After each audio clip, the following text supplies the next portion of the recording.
She the queen, yeah, that's Queen Esquire. Legal trouble, she getting you out the fire. Another dame, she solving another case. Cause she litigate with dignity and grace. She the queen, yeah, that's Queen Esquire. Legal trouble, she getting you out the fire. Another dame, she solving another case. Cause she litigate with dignity and grace.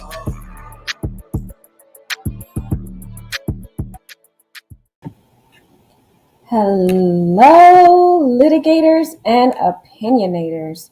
Court is now in session. How is everyone doing? How is your Saturday going? I'm sorry, I just started a live previously and there was something that happened with that, a glitch in it. So there was an issue, so I had to come back on. So I'm sorry if you guys joined that other live. If you know anybody else is on the other live, if you can tell them to come over to this live, because this is where I'm going to be talking about the tragedy for today. So how's everybody doing? Hi, Betty. How are you doing, love? Hello, hello, hello. All right, guys, let's get into this story. This story absolutely just broke my heart, and I really wanted to come on and talk to you guys about it because there is an issue that is going on lately with our young Black women. This is the second young Black woman who has gone with a man and ended up brutally murdered. The first tragedy that we've heard about was Sade Robinson, which I never covered her story, but she was also a 19-year-old girl who was, she went on a dating app, met this guy, went on her very first date, and her body was found. Here's a young girl right here. Her body parts were found plastered all over the city, in the beach areas and everywhere. Until this day, they never found this young lady's head. It's very sad. They never found her head. So her mother and her sibling was never able to give her a full burial. And what happened in this sad story was this young lady here, Sade, she went on a dating app. She met this man on there and chatted with them. Things were going well, so they decided to meet up for a date. And she was 19 as well. And they decided to meet for a date. And I don't know what happened. Sad. They went to dinner. Everything went well. And then she ended up going to a bar with him, drinking some type of, I don't know if it was an alcoholic beverage or whatever happened. But this young girl ended up going to that man's home this very same day, which is something I do not recommend anyone do, especially as a young Black woman. It seems to be that young Black women are being targeted. And, a lot of us as Black women are plastered on social media, in the music industry, everywhere, plastered in a sexual way. We're sexualized because of our physique. We're more voluptuous women. We have a certain physique about us, and our young women out here who are 19 years old and younger, they're just now becoming adults and they're just now starting to understand life, but yet not really understand the dangers that lurk in our society. So with this young lady, she went out with a Caucasian man, he ended up sexually sexualizing her body because there was evidence of him with a photo on her breast at his house, and she was undressed. And then he ended up brutally murdering her, cutting all of her body parts up, and basically placing them throughout the city. There was at the beach in certain areas. It was very sad because the family never did find her head, as I mentioned. Well, now we're here today to talk about another 19-year-old girl.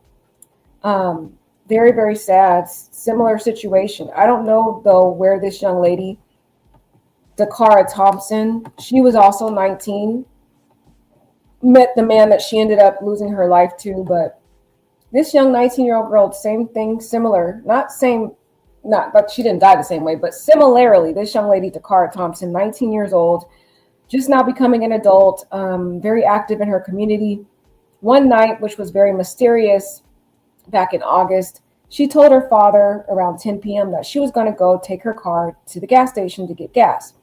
That would have been the first red flag here, because at late that night, I know 10 o'clock is not that late, but to go get gas at that time, usually it's just better to wait the next day, to do that type of thing, to get gas. It's not urgent. You're not going to be going anywhere that night. So what's the need to go get gas at that time? But anyway, she told her father that she was going to get gas, but this story is so mysterious because she ends up parking her vehicle in the wrong direction, according to video surveillance. And then she ends up walking near this Family Dollar store and enters the car of this man who, he did not look very attractive at all. If you tell me, okay? So I don't even know what would have drawn her to go in that man's car. And till this day, no one knows why this young lady did this. And we're going to try to read the police report today to kind of get the details of, what really happened in this tragedy. But the one ailing question that will still remain is, why did this 19-year-old girl go into the car of this man? Why did she park her car in the wrong direction? And this is she left her house at 10 p.m. that night, right? But she ended up parking her car in the wrong direction at 3 a.m. in the morning. So the question is, what was she doing from 10 p.m. to 3 a.m.? That whole block of time is missing in this whole investigation because no one knows what happened during that time period. And I think the way they're going to really find this out is, number one, they need to check that young lady's phone records. And then they're going to find out the pieces that are missing in the story by looking at the phone records, because if she left her home at 10 p.m. as her father indicated, why at 3 a.m. in the morning is when she's found on video surveillance parking her car in the wrong direction and then exiting her car, leaving her belongings. She left her purse, her ID, her wallet, everything in her car, guys. This is so odd. Locks the door and it's parked in the wrong direction. And then she walks to this man's car. She briefly speaks to him and then enters his car. It makes no sense. This man looks terrifying to me. Yes, she was butterfly, very stunning. She looked like a porcelain doll. She was very, very beautiful. But it just, like, looking at this man alone, if you just look at him, no one would feel comfortable getting inside a vehicle with a person that looks like that. There has been a lot of allegations about this young lady, which I find to be very appalling. People are claiming that she was selling her body, which I absolutely do not believe is what happened here. Because when we get into the details, because we're going to read the police report, and the police report will show evidence that I'm going to tell you about where this young lady was not in agreement with what happened to her. She was actually making sounds inside his bedroom that showed evidence she didn't want what happened to her. She was being forced into something she did not consent to. So the missing pieces here are, why did she go into the car? So let's get into this story, guys. As we dissect the police report, just kind of think in your mind, maybe we can all try to figure this out together, because I'm trying to figure out, why did she go into that car, guys? So before I read the police report, I'll read the police report first. I really want to get into that first before I even do anything else, because I feel like that's where we're going to get a lot of the answers. So let's get into it. So Menendez is the man on the photo that I showed you earlier. He was born December 26, 1989. So apparently he is 35. So the officer wrote in this police report, he said, who will hereafter be referred to as the defendant. So this is a police report from him, the officer that investigated this. He said, at this time, the defendant was detained and transported to the Criminal Investigation Division Homicide Unit for further investigation. The black 2007 GMC Yukon XL Denali bearing Maryland registration 6FM8511 was impounded by Ryan's towing, transported by the Prince George Evidence Unit for further processing. Detectives had the opportunity to interview the defendant. Detectives advised the defendant of his Miranda rights at the time. He freely and voluntarily waived his rights and elected to speak with detectives. The defendant advised detectives that on August 23rd, 2025, he was at the Galaxy nightclub. Let it be noted that detectives know that the Galaxy nightclub is located at 2301 University Boulevard, Hyattsville, Maryland. This location is directly across the street from where the defendant was observed entering into the 2000 GMC Yukon XL Denali bearing Maryland registration 65M8511. Okay, guys, let's stop there real quick. So there is a club here called Galaxy Nightclub. This young lady left at 10 p.m. to her house. What I suspect happened was she lied to her father that she was going to get gas, and in fact, she went to that club. This is what I'm speculating. I think she went to that club, and that's where she met this man. Because this man and her was near this nightclub, and they met kind of near in that area, just like this police report is indicating. So this is probably where they met because she felt comfortable enough to walk to his vehicle.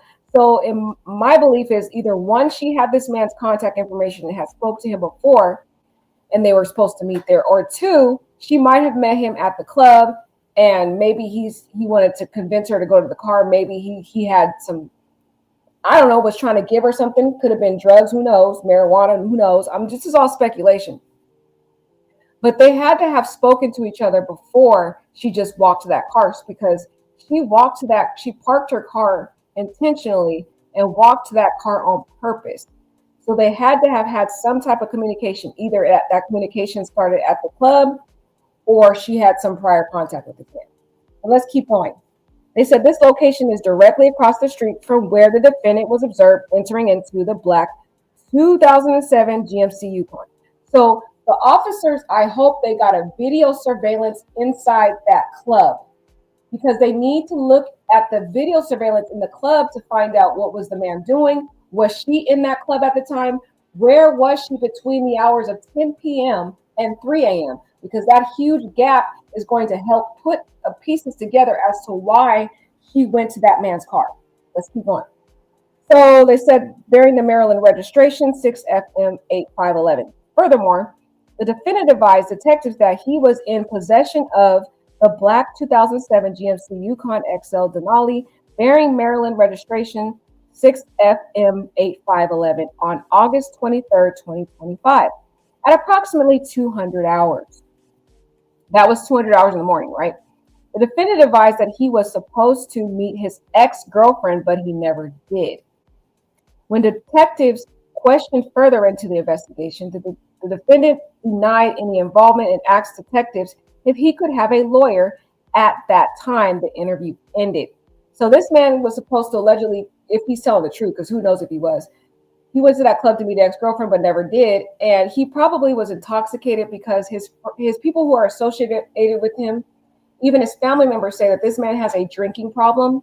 And he might have been, at that type of late hour, would have been under the influence of some type of substance. And he also has a prior DUI charge.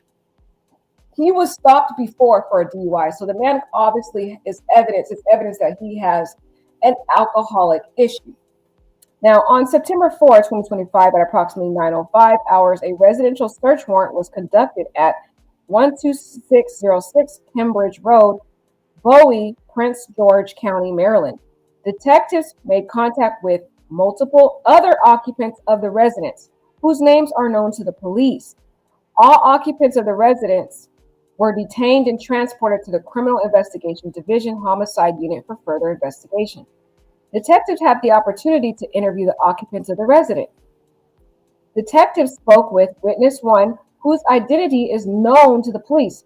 Now, this man who is the suspect, he lives in the house with a bunch of other relatives who have criminal history and who are also illegal immigrants. Most of these people in the house do not have American citizenship.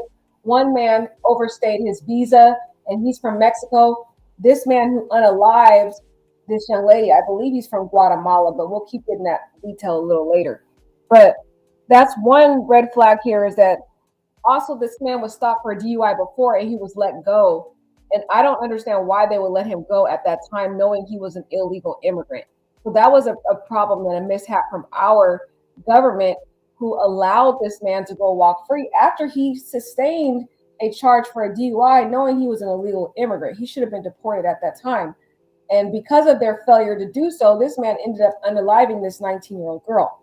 But let's keep going. The defendant, okay, he said he wanted to see a lawyer. So on September 4th, 2025, at approximately 9:05 hours, a residential search warrant was conducted. And then they said they had an opportunity to interview, is the only one who operates it. Witness would advise that his cousin, the defendant, has a drinking and drug problem. And we know that it's evident by the fact that he has a prior DUI. And he's out late at night at a club.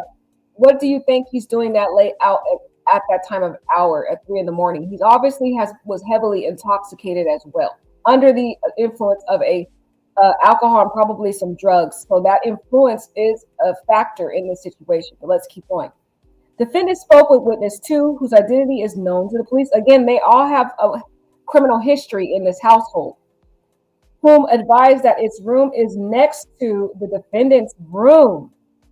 Witness advised on August 23rd, 2025, it recalled hearing the defendant having sex around 5 a.m.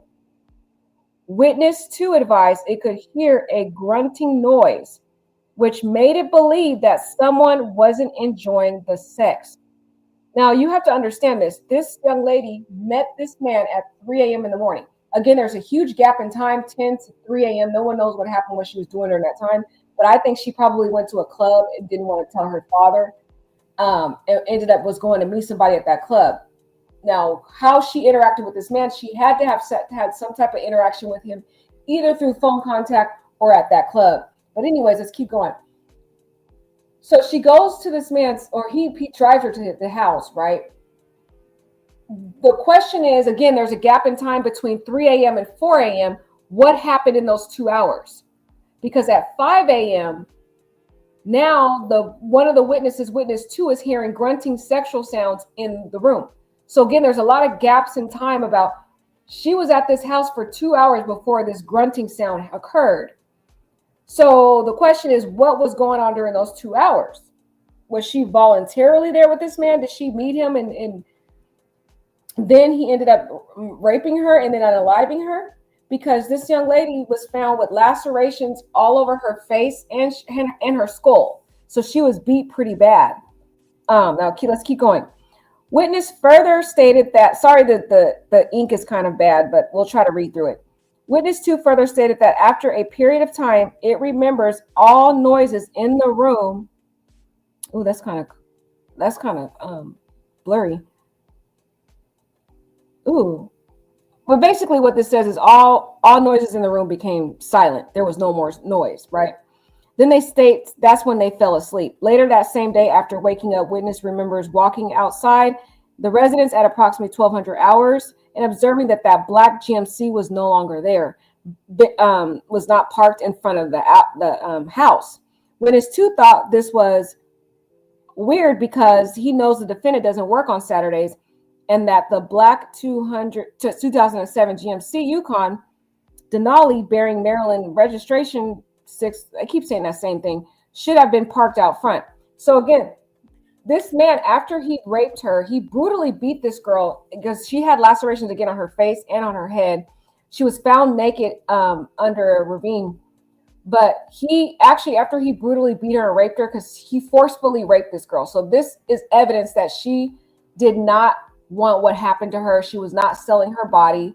I don't know why she went with this guy, and none of us know why.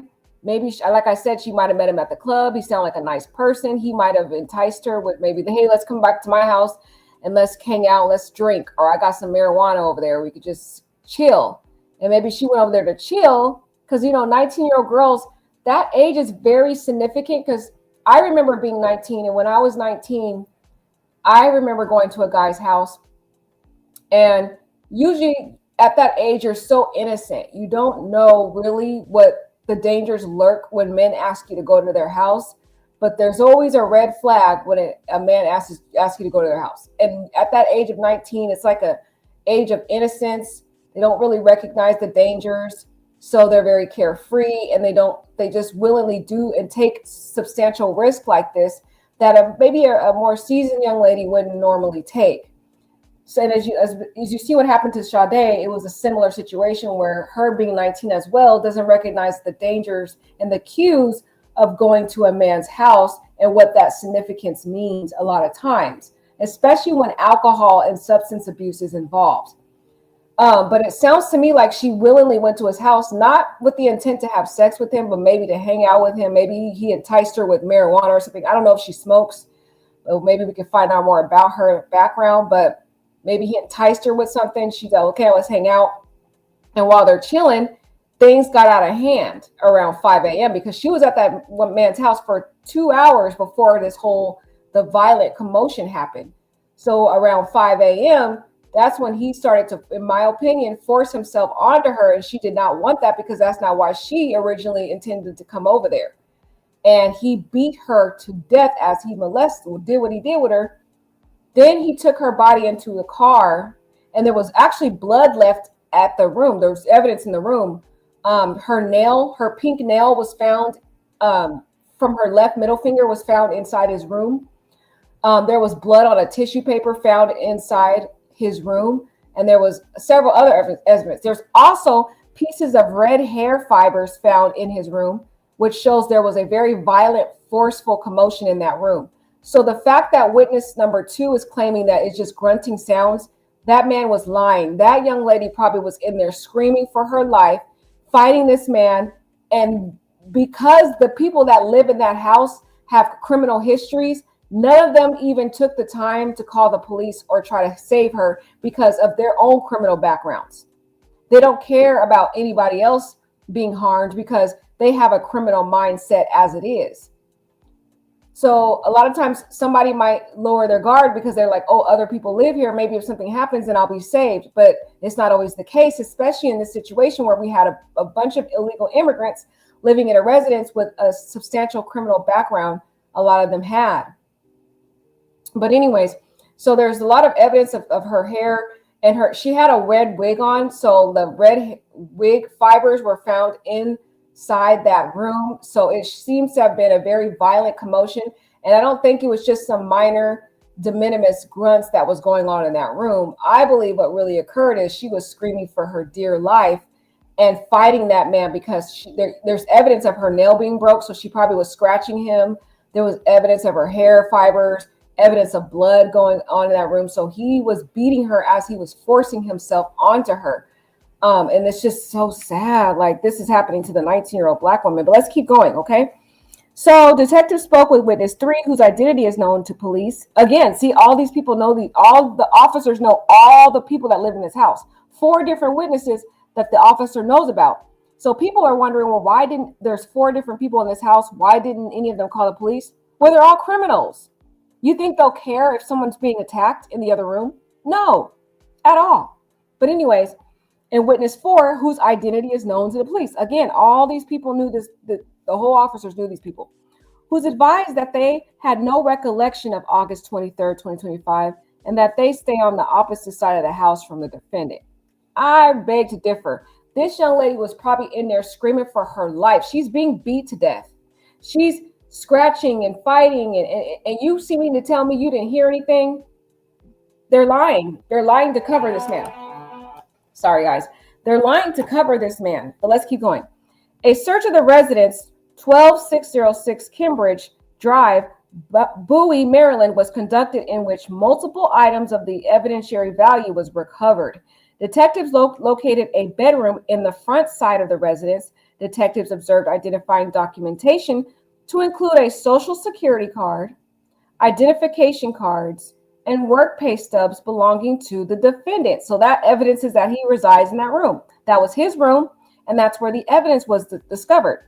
Again, they're gathering all the evidence to show it was this defendant that was involved in this. Anyway, upon visual inspection of the bedroom, multiple areas were observed with what appears to be suspected blood evidence. Guys, this was a violent rape that happened in that room. She was being beat. Her face was mutilated. Now, the press conference, they didn't want to get into the details, but according to individuals that found her body, the law enforcement, her face was mutilated. She had a skull fracture. She was being beat. This woman was fighting to get this man off of her. She didn't want what happened to her, and he killed her in the commotion of her fighting him. And while he's under the influence of drugs and alcohol, which is my opinion, this man lacked the faculties to control his sexual impulses. And the people in that house obviously heard what happened, and a lot of them are covering up what they heard, which makes them, in my opinion, accessories to this situation and obstructing of justice. But anyways, let's keep going. And again, that's just my opinion, guys. I'm speculating.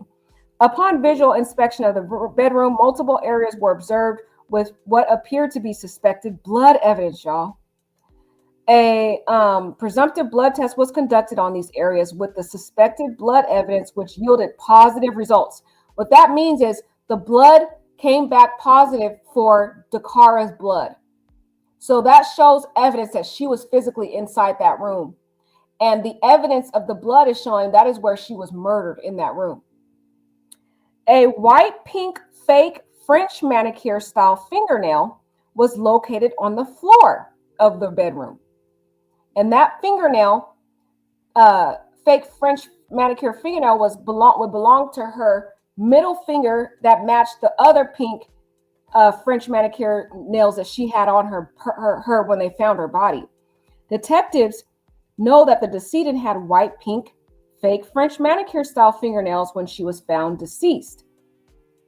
Detectives also noted that when the decedent was found, she was missing the white and pink fake French manicure style fingernail on her left middle finger. Again, they're matching the evidence to show that young lady was physically in that room. Detectives was able to review a photo of the decedent's white and pink fake French manicure style fingernails, and were able to identify that the fake nails in the photo are consistent with the nail recovered from the bedroom floor. Further, detectives recovered multiple pairs of women's underwear and lingerie. During the search, detectives observed 2 trash bins in the driveway area of the residence. I'm not going to read all the address because we kept reading that address. Y'all see the address there. Detectives opened the trash bins and observed multiple trash bags inside of them. Detectives searched the trash bags and observed multiple identifying documents of individuals who live in the residence. A further search revealed a white napkin with suspected blood stains on it. Do you see that? Suspected blood stains. And they probably took that to test it, and it came back to that girl, I guarantee. Throughout multiple trash bags, multiple black with a red tint hairs were located. So again, the hairs that was on her wig was found in that trash bag. He basically went into that room and tried to clean it up. He was trying to clean up the blood, and based on the napkin, he was taking all the hair fibers from her wig and putting it into the trash can. And detectives know through review of video surveillance that the decedent appears to be wearing a red wig, which the hair color is consistent with the hairs recovered from within the multiple trash bags shortly before she got into the black 2007 GMC Yukon XL Denali, bearing that registration that we already been going through several times. All of these items of evidentiary value were recovered by Crime Scene Investigations Division and will be stored at the evidence unit for safekeeping and further processing. On September 4, 2025, detectives applied for and were granted a vehicle search warrant for the black 2007 GMC Yukon XL Denali, bearing Maryland registration. Blah, blah, blah. You guys know the registration. At approximately 18:30 hours, investigations with the Crime Scene Investigation Division executed the vehicle search warrant along with detectives. A Blue Star blood test was conducted. Blue Star is a presumptive test designed to reveal fresh, dried, or clean blood, neat or diluted in trace or sizable amounts. So they basically took his car and they did a presumptive test to see if there was any evidence of blood inside the car. This test operates by some type of chemical line sense, whatever they said, chemiluminescence sense. As a result of the test, a positive result was revealed, you guys, for possible blood evidence of the passenger front seat. Oh my God, guys. So what happened was, again, he took her body and she was unclothed. She was found naked with jewelry still on her. Her jewelry was still left on her, but her body was naked. So he took her naked body into the front passenger, sat her down, drove her to the bridge and threw her over the bridge, her naked body over the bridge. This is so horrific. He treated her like a used sex doll or something. Just abused her body, took advantage of her, and then just discarded her, threw her away like she was nothing. That is horrific and inhumane what this man did. But anyways, they found blood evidence on that passenger seat, which evidences that she was in that seat. Now they're going to run tests on it, and once they do and it comes back to her, it's going to show that she sat in that seat. Her dead body was there before it was discarded. In summary, detectives know through multiple surveillance camera video footage and cellular location data that the decedent entered into the black 2007 Yukon XL Denali bearing that license plate that we talked about before. Detectives know that the defendant is the only person who drives that black 2007 GMC. The black 2007 GMC then travels to the area of 12605 Cambridge Drive, Bowie, Maryland, which coincides with the decedent's cellular device movements. Wow, guys. So she left her purse, her wallet in the car, but she took her phone with her. This is so interesting because I still don't understand. Was she under the influence of something? Was she given a date rape drug at the club? Because why did she take her phone but leave her purse? It just doesn't make sense to me.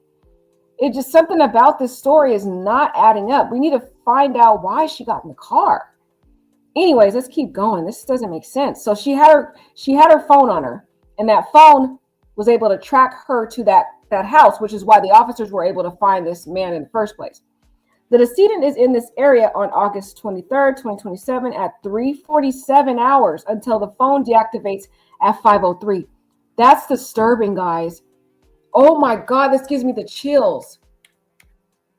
So when she got into the car, guys, they got to his house by 3:47.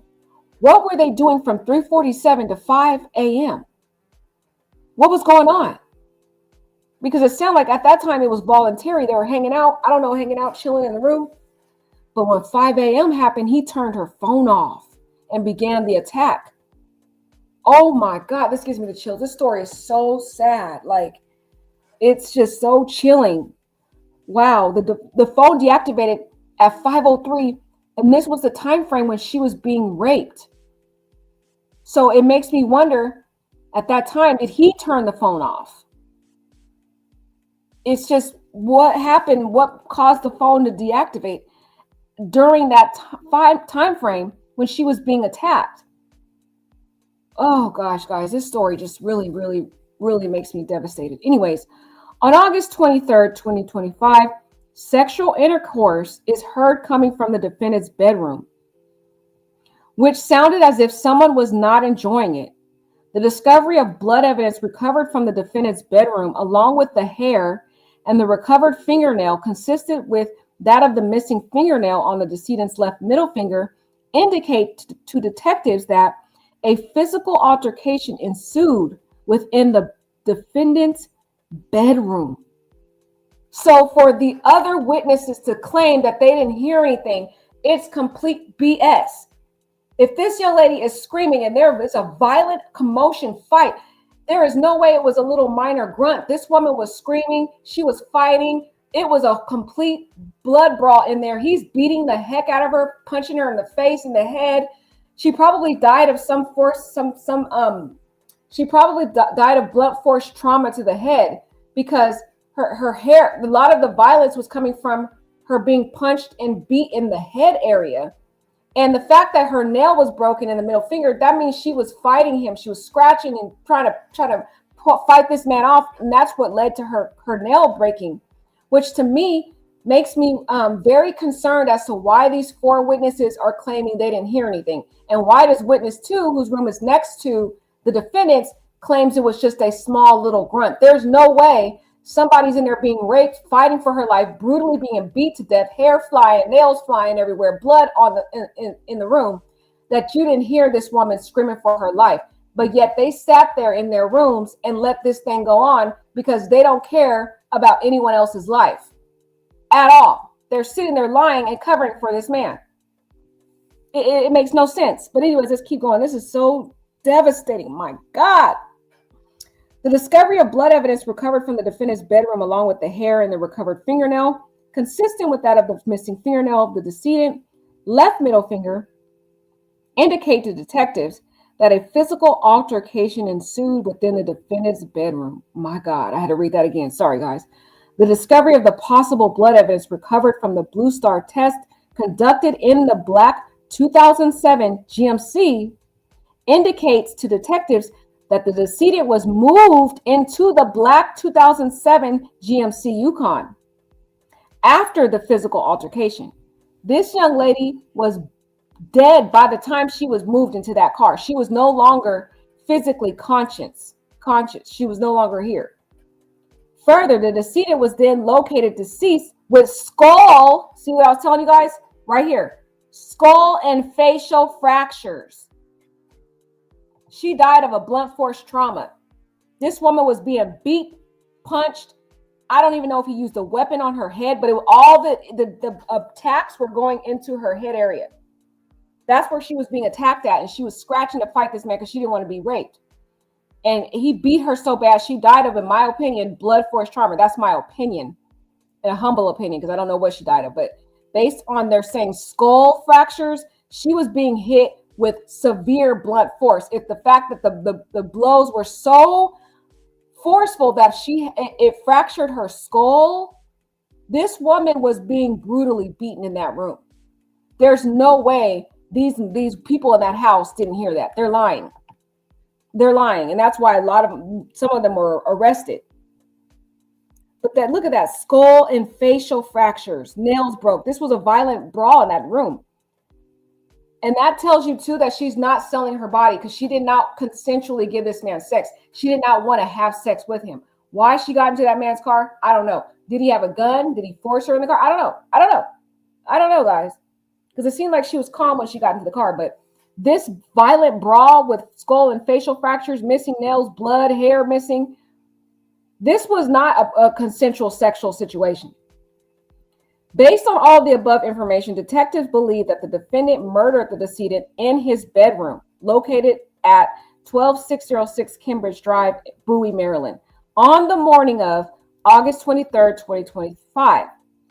The defendant then drove the decedent's body to eastbound Maryland Route 50 between Maryland Route 424 and Maryland Route 97, Annapolis, Maryland, and threw the decedent's body over the short bridge above the South River in order to conceal the crime and recovery of the decedent's body. The defendant was transported to the Upper Marlboro Department of Corrections for further processing. All events occurred in Prince George County, Maryland, with the exception of those denoted above. This is so sad, the way this girl's last moments were. This 19-year-old girl, the last moments of her life. Though I don't know if you guys felt what I felt, but my whole body had chills the way she was violently murdered in that room, and how 4 witnesses claimed that up and down they didn't hear anything, and one witness claimed it was a little small grunt, and nobody stopped to try to force their way in the room to stop this or call the police, because what, they're related to this man, they're enabling this man. It makes me wonder what other women have been in that room before who may have been missing too. Like what Midnight saying. Midnight says, I think she went to the club, probably thought she got into a cab and then ended up with this killer. I don't know about thought she was getting into a cab, because she had a car and she parked her car. So she had a vehicle. So I don't think she thought it was a cab. You know what I mean? I don't think that's a good thought, but the fact that she had her own car, I mean, maybe you might be right in that maybe she was intoxicated and so she wanted to do the right thing, but that don't sound right to me. It doesn't really fit with the facts. It's not fitting with the facts, because I don't know. It's not fitting with the facts, guys. Let's go listen to the news conference. I really want, look at this man's face though. What made her get into the car with this man? Look at his face. He's not even an ounce bit attractive. And the fact that his face is already sliced up tells me he probably had done this to other people. Like, what really was he doing? Oh my God. Sorry, guys. His occupation is he's a landscaper. Makes about $2,400. Let's see what else we got in here. So that's the information we got on the police report. But we're going to go take a look at the news conference, because the news conference is going to give us a little bit more information. I think that police report, though, really, really, really gave us the details we needed, y'all. But let's just hear what the news conference has to say. It is so sad. Yeah, Midnight, I think she could have been under the influence, too. You're definitely right about that. She probably was. She went to the club. You know, she didn't tell her father where she was really going. She obviously lied to her father. Not sure why she lied to her father. Maybe because she felt she was grown. She's 19 and, you know, was out hanging out. But what made her get into the car with that man? He's not even attractive at all. Not an ounce. Let's listen to this news conference and see what we can get from it and what they have to say. Remains very active. We'll take a few questions at the end of the presentation, but we'll be very limited in what we can answer. At this time, I'd like to introduce Prince George's County Police Chief, George Nader. Good morning. First, I'd like to thank members of the media for showing sensitivity during the reporting of this case. We know there were questions that you had and questions that we couldn't answer due to the investigation being ongoing. On September 5th, detectives from the Prince George's County Police Department's Homicide Division developed probable cause to present charges for the murder of Dacara Thompson. This morning, criminal charges were issued for first-degree and second-degree murder. The facts of the case: 19-year-old Dacara Thompson was last seen on August the 22nd. She was reported missing the very next day. On August the 21st, her family located the vehicle in the area of Jasmine Terrace in Hyattsville, Maryland. One of the great challenges in this world is knowing enough about it. Sorry, guys. You know how YouTube is. When you don't have premium, they got to give Subject. you annoying advertisements, blah, blah. Okay, let's get back to it. On August 31st, what we believe to have been Dakara's body was located by the Maryland State Police Department in the area of eastbound Route 50 at Route 97. On August 23rd, in the area of University Boulevard in Hyattsville, Maryland, a short distance from her vehicle, at approximately 3 a.m. For reasons still under investigation, it appears that Dacara willfully entered a vehicle being driven by Hugo Rene Hernandez Mendez, 35-year-old male, out of Bowie, Maryland. Through investigative techniques and video review, detectives were able to track the vehicle's movement to an address on Kimber Ridge Drive in Bowie, Maryland. On September 4th, several search warrants were obtained and executed pertaining to this case, which led detectives to obtain enough probable cause to take Hugo Rene Hernandez Mendez into custody and present him to the court commissioner for the murder of Dacara Thompson. We believe the murder occurred in the home on Cambridge Drive in Hernandez's bedroom. Wait, guys, before I finish doing this, Asha brought up a good point. She said she thinks he'd done this before. And I think Asha's right, because the evidence that they found in his house was multiple pairs of women's underwear. So this man probably had been sexually assaulting other women and saving their underwear as like some type of souvenir after he does what he does. Because look, they said they found multiple pairs of women's underwear, blood, a wig, and one of Thompson's fingernails during a search warrant of Hernandez Menendez's home. So he was brutally assaulting this girl so bad her wig was taken off. And you have to understand how these wigs are put on these days. They put like glue. What they do is they braid the hair down. They put this kind of wig cap, and then they put this glue on the wig cap and they glue the wig onto the wig cap. So it's fully molded onto a person's head. So for her wig to be pulled completely off her head, that woman had blood and all kinds of injuries. He probably ripped some of her real hair out, because that was some serious force to rip off a wig that has one of those very severe glued to her head. Because if you look at the photos of her, it looks like those wigs are not just like placed on there. She gets them glued onto her, the wig cap. So usually they have to do like a glue remover to get it off. So the fact that the wig is off her head shows the extreme violent force that he had put on that girl. That woman suffered an excruciatingly, sorry, it's so sad. I can't even speak, God. Sorry, I'm stuttering. I'm misquoting words because I'm so sad about this. This woman suffered a very brutal death, a very violent death in that room. So bad that her wig that was glued to her head was ripped off from her head, which means she probably had evidences of blood coming from her head, from the forceful pulling, and probably particles of even her real hair being still attached to that wig. And they probably will be able to do tests on it, because the fact that the wig is found is disturbing, and one of Thompson's fingernails during the search of the Hernandez home. The fact that there's multiple pairs of underwear found shows evidence that this man has probably sexually assaulted other people, which is why the people in that house have just been enablers, allowing this to go on, because they probably heard sounds like this before. And maybe he has drug raped other people, maybe have given them some type of drug. And he tried to do the same thing to Dacara, but she probably didn't really take the drug. Maybe he gave her a drink and she didn't drink it and she pretended like she did or something, but she was still obviously in her right mind to recognize the man had raped her. Maybe in the prior incidents, he was able to give date rape drugs to the other people, and the other women may have been knocked out cold, didn't even know what was going on. So those women ended up probably not even knowing they were taken advantage of, or knowing what even happened by the time they woke up and ended up leaving. But he kept their underwear as some form of a souvenir.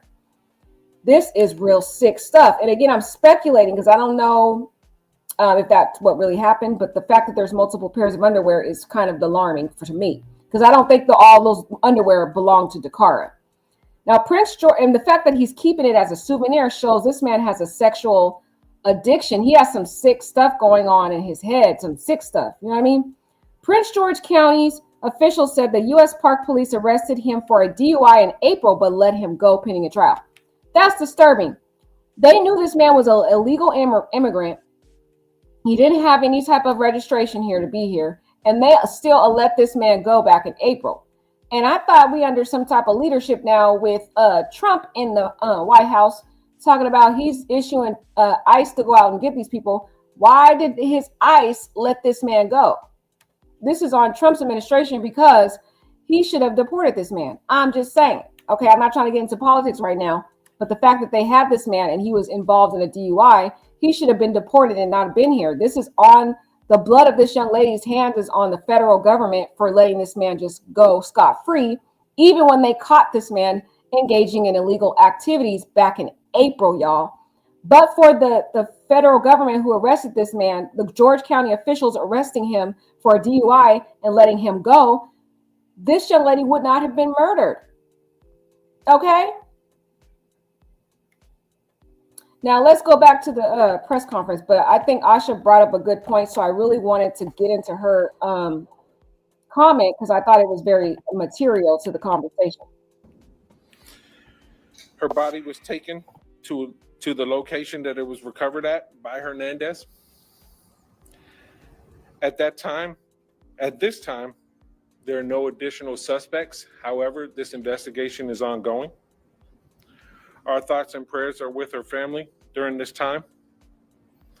Detectives from the Prince George's County Police Department's Missing Persons Unit were quickly joined by the Prince George's County Police Department Homicide Unit, along with our law enforcement partners from Maryland State Police and the City of Bowie, who worked jointly and tirelessly to determine the facts of this case. Because the pre-existing relationships between our agencies, we are where we are. There's still a lot of investigative work to be done in this case, and we're asking members of the community or anyone that may have information about this case to contact us at 1-866-411-TIPS. Throughout this case, members at the highest level of our law enforcement agencies were kept abreast of every development, and cooperative decisions were made jointly. Tai Chi isn't soft, it's smart, and it burns fat fast. Thank you guys for your patience. Again, there's a annoying ad. We're going to go back to the press conference. I have no words to express my appreciation for the Superintendent of the Maryland State Police, Colonel Butler, and Bowie's City Police Chief, Dwayne Preston, for their involvement. In addition to law enforcement involvement in this case, the highest level of our governments were kept abreast of this matter. This included daily briefings with Deputy Chief Administrative Officer Melvin Powell and County Executive Aisha Braveboy, both of whom provided unwavering support for our teams who were conducting this investigation. Incidents like this affect our entire community. Ms. Braveboy's involvement in this case, for me, further reflects her passion for people and the community that we serve. On behalf of our department, I want to personally thank you for your support in this tough case. It meant a lot to me personally, and I appreciate it. At this point, I'll turn it over to County Executive Aisha Braveboy. Thank you so much. Thank you, Chief, and thank you to all of our public safety partners who are here with us today. But more importantly, I want to thank this community. When you found out that Dacara Thompson was missing, you answered the calls of her parents and her family to help find her, to locate her, because she means so much to so many. And so it is tough that we're at this point where the search is over and justice begins. I want to thank our superintendent. I want to thank also Chief Preston, the men and women of the Prince George's County Police Department and its homicide unit, as I have repeated numerous times as state's attorney, the best of the best. I want to thank you for closing this case quickly. And now we will hand this case over to our state's attorney, Tara Jackson, to seek justice. But I did want to reflect on Dacara Thompson, young 19-year-old graduate of St. Charles High School in Charles County. She was living with her father. And part of the reason she lived here is because she was working for nonprofit Prince George's as part of her service year option that she decided to participate in. And that this activity is sponsored by our Governor Wes Moore. So this is a young woman who dedicated part of her young life to serving others, Wow, that was so sad. Did you hear that? Like, this young lady was living with her father because she was volunteering and doing a very good community service. That's why I wonder what made her go out so late and then lie to her father and go, like, because 10 to 3 a.m., something happened during that gap of time, several hours. So I wonder, did she go to the same nightclub that he was at? And somehow they talked, and somehow it led him to go to that car. You know what could have been too? He might have acted like as if he was some man from out of town. You know, he has the accent, right? So he could have used that to his advantage and say, hey, I'm lost. Can you please help me? I need to figure out where I'm going. Can you maybe come and just show me this map? I don't know where I'm going. And then ended up having a weapon in the car and forced her to the house. But that doesn't even make logical sense to me. You know why? Because it's like from 3:47 to 5 a.m., this young lady was voluntarily at that house. There was no sounds heard until 5 a.m. So an hour and close to 15 minutes, an hour and 15 minutes almost, she was at that house voluntarily. So like, the question is, what made her do it? I don't know, guys, but it's just sad to hear that she was a volunteer and she was doing good things. Oh, let's keep going, guys. So sad. And I want that to ring home to all of you that this is a good young woman who wanted to do good for her community.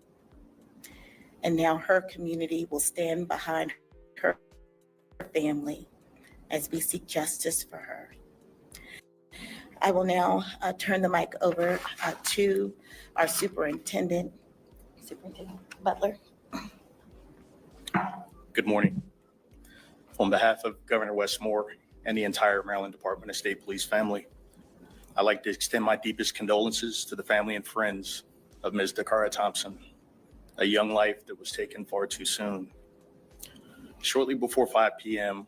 on August 31st, troopers from the Maryland State Police Annapolis Barrack were dispatched to the area of U.S. Route 50 between Maryland Route 424 and Interstate 97 in Anne Arundel County for the report of a disabled vehicle. Upon arrival, troopers observed a female lying unresponsive in a grassy area off the highway. Information obtained indicated that the disabled vehicle was unrelated to the investigation that we have embarked upon.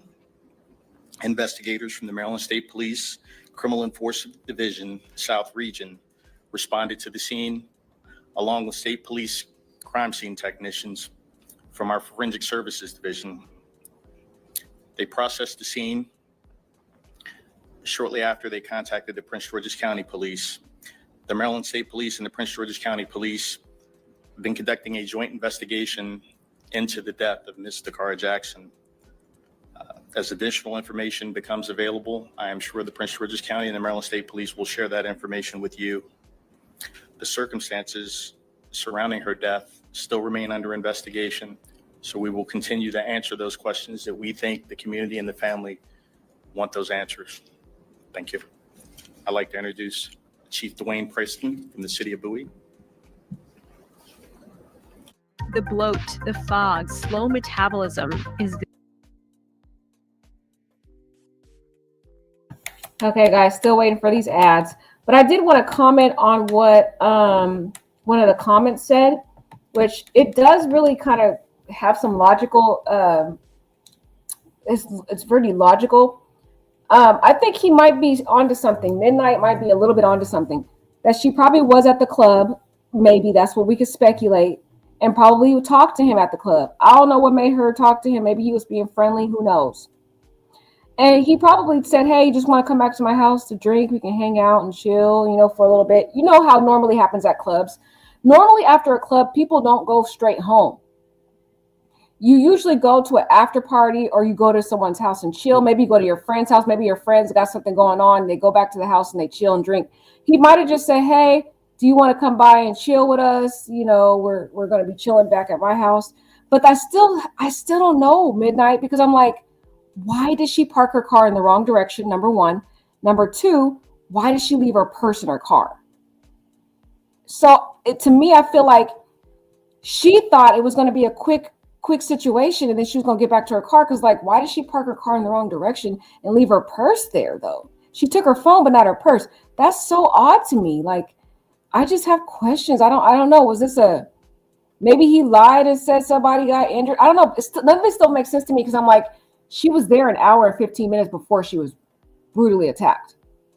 And it appears, I don't know if she was there voluntarily during that time. Maybe she was forced in the house. But for an hour and 15 minutes, what was going on that hour and 15 minutes? Maybe they were hanging out chilling.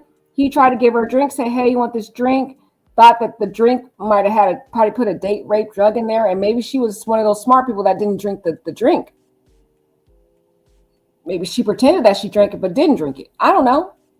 I feel like it seems to me like he probably just said, hey, you want to come chill after the club? We can hang out. But though it still doesn't make sense, though, Midnight. Like, why did she leave her purse and park in the wrong direction? That don't make sense, y'all. Unless she was really drunk. Like, come on, Midnight. I need you to tap in, because you seem to have some pretty good theories. So if you can maybe give your opinion on that, you know, you're onto something. Midnight says, this leads me to believe that she was taken by force. He most likely had a weapon and she could not get away. You know what, Midnight? You might be onto something. See, Midnight, he got a pretty good mindset. I don't know if it's a he or she, but Midnight got a pretty good analysis on this. Might have had a gun or something to get in that car, because it seemed like she thought it was going to be a quick communication and she was going to get back to her car. That's what it looked like to me, because she parked in the wrong direction. And the only time I've ever parked in the wrong direction or leave my stuff in the car is if I'm about to do something very quickly and then go right back to my car and just head back home or wherever I'm going. So that part is a detail that is making me think maybe what Midnight is saying, that she was forced in the car, but what was going on for an hour and 15 minutes is what I wonder. What was going on there in that before she was raped at 5 a.m.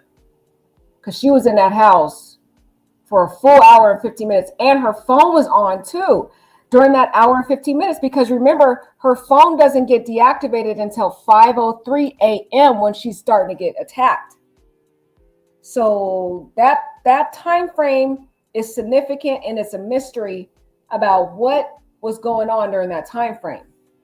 Because if it was just like a forceful situation, then I don't think they would have made it back to that house. You know what I mean? And if they did, then she would have been fighting in that room. Like, she was calm until 5 o'clock is when the witness in the next room heard the commotion. So that's the question I still have. Good morning. On behalf of our city manager, Alfred D. Lott, I want to express my condolences to the family of Dacara Thompson. Members of the Bowie Police Department have worked in great collaboration with Prince George's County Police Department and the Maryland State Police. And unfortunately, the evidence led to this incident culminating in the city of Bowie. We've continued to work in partnership with our strong partnerships with our law enforcement agencies, and it's our prayer that as this case matriculates through the criminal justice system, that justice will be served for the family. Thank you.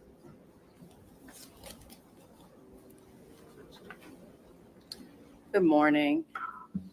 I too would like to first express my condolences to the family of Dacara Thompson. I cannot imagine the pain that the family is feeling right now. And I agree with the county executive when she says that the community is grieving with the family. I also want to thank the county executive and her leadership team, Chief Nader, Chief Preston, our Maryland State Police partners. We are indeed a team in bringing justice and protecting our community. I know that the public has been following this case closely, and oftentimes our community does not understand the legal process and roles of each member of our legal team, of our law enforcement team.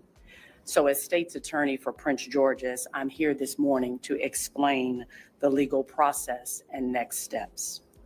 The police have charged Mr. Hernandez-Mendez, as you've heard, with murder and related charges.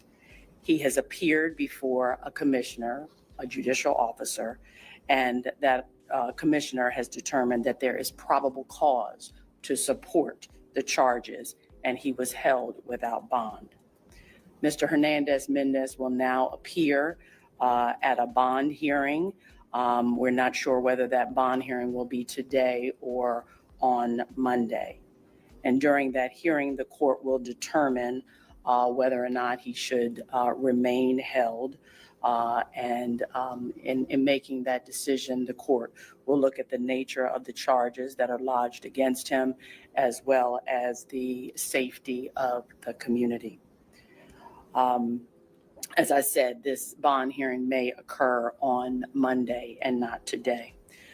At this point, there really is not much more that I can offer other than to say in the weeks to come, my office will do a thorough review of the evidence, and we will determine whether or not Mr. Hernandez-Mendez should be indicted, and if so, what he should be indicted for. It is important to remind our residents, and I want to do this always, that any person who is charged with a crime in Prince George's is entitled to due process through our judicial system. And it's my job as the state's attorney to ensure that the justice occurs, but that the processes are transparent and fair and in full accordance with the law. And finally, I just want to add that my office remains steadfast in working with our partners daily to make sure that our community is safe. Thank you. Stabbing your face with needles. Sounds terrifying, but here's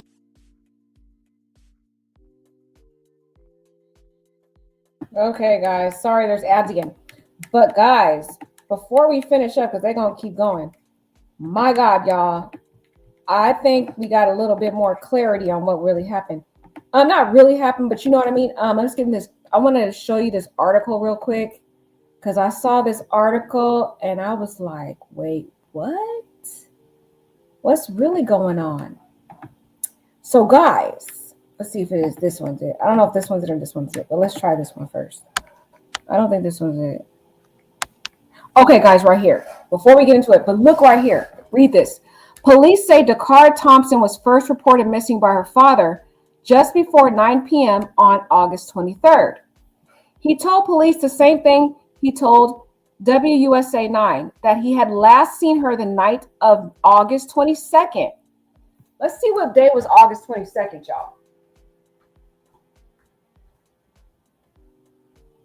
Yep, this makes sense, guys. This makes sense. August 22nd was a Friday. What normally happens on a Friday night? People go to the club and they party. So for a fact, I'm going to tell you, in my opinion, it's more than likely she went to that club. And that's where she met this man. Let's keep going as to why I believe this happened. He said he called her when she hadn't returned home a short time later. So she hadn't come. She wasn't even home at this time around on Friday. But she didn't answer, right? When she didn't come home. He also told them she texted him that night that she was going to get gas and going out. But he never heard from her again. Going out. Look at the word going out. So what she did was, I don't know what she was that during the day, but she decided, she got dressed up. She was out already. And she was planning to get gas to go to a club. Going out means you're going to a club. So, and then we know that Hernandez was also at that same club because he told the officers that he went to that nightclub to go look for his ex-girlfriend, which didn't end up happening. So while he was there, ex-girlfriend didn't show up. So he sees her and she catches his eye. He must have talked to her in that nightclub because she talked to him before. She knew exactly where she was going when she parked that car. She had a mission. She parked the car immediately, left her purse and went to his car. So what I think happens is she met him at the club and they communicated at the club. And that's how she parked her car the wrong direction, put the purse, probably went there. Maybe he talked to her at the club. They connected somehow, might have said, hey, you know, you want to hang out for a little while longer. They might have had some type of connection. And then this is when this happened. So we know for a fact there's a connection at that club because she sent her father a text that Friday night and said she was going to get gas and then going out. So she went to the club that Friday, and it's a Friday night too. Everybody go out to the club on a Friday night.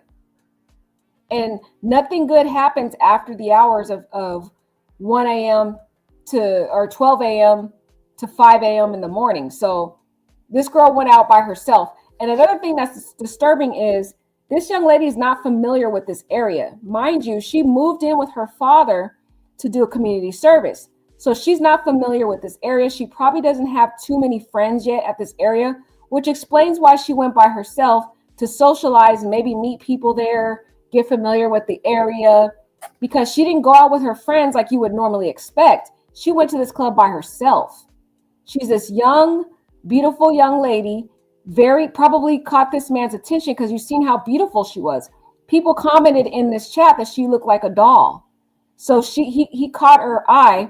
This man, what happens at the club? You're drinking, you're intoxicated, your inhibitions are lowered. She doesn't have anyone there with her who can protect her, who can look out for her. He probably bought her a few drinks. So now she's intoxicated. He's already under an influence. He has a drinking problem. He's had a DUI, and even the people in the house noted that this man has a prior issue with alcohol and drugs. So she's intoxicated. He's intoxicated. She wasn't thinking in her rational mind frame. Her inhibitions are lowered, so she's not thinking rationally. Not only is she 19 years old and vulnerable and doesn't really recognize the dangers of going to a man's house that she doesn't know, but number two, if she's under the influence of a drug or alcohol, which is normally what goes on at clubs, what do you think goes on at clubs? There's a bar in there. People drink. And what I don't understand is this girl's 19 years old, right? So she's under the age of 21. So how is she legally able to buy alcohol? She wasn't able to. They would have had to card her. So he probably was in there, probably bought her a drink. Maybe she went there and she asked, you know, maybe can you help me get a drink? So he buys her a drink, maybe. And this is speculation. We only have theories at this point. But they met at that club because he said he was at a club. She said she was going out that night. It was a Friday night. She gets gas. She goes directly to that club. They meet outside of the club directly across the street. So they had some type of communication in that club. Maybe she gained trust in him because he probably bought her a drink. He's an older man. She's 19 years old. She's not legally able to buy a alcoholic beverage. And maybe that's what made her trust him in some way, because he gained that report while he was talking to her at the club, maybe got her a drink. She probably thought, oh, this is a cool dude. And she's intoxicated too. And who knows if he put some type of date rape in that alcoholic beverage that he purchased for her. Because you know, when you see a beautiful girl at a club, what does men usually do? Men normally will ask you, can I buy you a drink? That's a normal culture of a club. When there's a beautiful woman there and a man is attracted to her, he will offer to buy her a drink. So this is starting to make sense to me, because the father said that she texted him and said she was going to get gas and go out. So that's exactly what she did. To me, between the hours of 10 p.m. and 3 a.m., she went to get the gas and she went immediately to the club. So she was at that club probably from 10, 11, 12, 1, 2, 5 hours straight until the club closes. So she had a communication, in my opinion, with that man and probably met him that same night at the club. That is what I think the theory is here. It's pretty telling to me, guys. What do you guys think? This is now starting to be clear to me what happened. Now, on August 24th, family members tracked the last location of her phone to the intersection of Jasmine Terrace and Riggs Road in Hyattsville. Once there, they saw her car and called the police. So you see, why was her last location at the Hyatts in that area where their car was? Because in the police report, they said her phone was deactivated. Were they saying his phone was deactivated? Because that's a question I have. Somebody's phone was deactivated at 5 a.m. But they were able to find her phone location at that Hyatt's location. This is interesting, guys. On August 31st, around 4:50 p.m., Maryland State Police responded to Route 50 between Maryland Route 424 at Maryland Route 97 in Annapolis for a disabled vehicle on the short bridge that is over the South River. While on scene, troopers apparently saw her body on the riverbank and 30 feet below. Court documents detail that the body was that of a fully nude woman in bad shape, y'all. So they found her body August 31st. This woman was murdered August 23rd. So her body was probably already starting to decompose, because that's about, let's see how many days that is. On Friday, she goes to the club, right? He meets this guy at the club around 3. So she's there from 10 to 3 a.m.